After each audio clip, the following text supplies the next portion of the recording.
আগামী 17 জানুয়ারি সকালে কক্সবাজার এবং 18 জানুয়ারি চট্টগ্রাম সফরে যাবেন বিএনপির ভারপ্রাপ্ত চেয়ারম্যান তারেক রহমান। বৃহস্পতিবার 8 জানুয়ারি বিএনপির মিডিয়া সেল সূত্র তারেক রহমানের সফরে এ তথ্য নিশ্চিত করেছে। বিএনপির মিডিয়া সেলের তথ্য অনুযায়ী 17 জানুয়ারি সকালে তারেক রহমান বিমানে ঢাকা থেকে কক্সবাজারে যাবেন। সেখানে শহীদ ছাত্রদল নেতা ওয়াসিম আকরামের পরিবারের সঙ্গে সাক্ষাৎ করবেন ও তার কবর জিয়ারত করবেন। কক্সবাজার থেকে 18 জানুয়ারি যাবেন চট্টগ্রামে।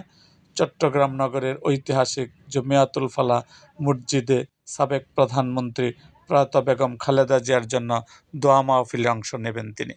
মিডিয়া সেল জানিয়েছে, এ সময় তারেক রহমান কোনো নির্বাচনী প্রচারণা বা রাজনৈতিক কর্মসূচিতে অংশ নেবে না।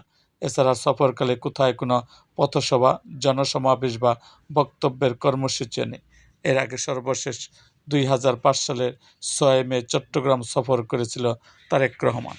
এরকম আরও ভিডিও পেতে আমাদের মুক্তাগাছার ইতিহাস মিডিয়া ইউটিউব চ্যানেলটিকে সাবস্ক্রাইব করুন এবং পাশে থাকা বেল আইকনটি বাজিয়ে দিন।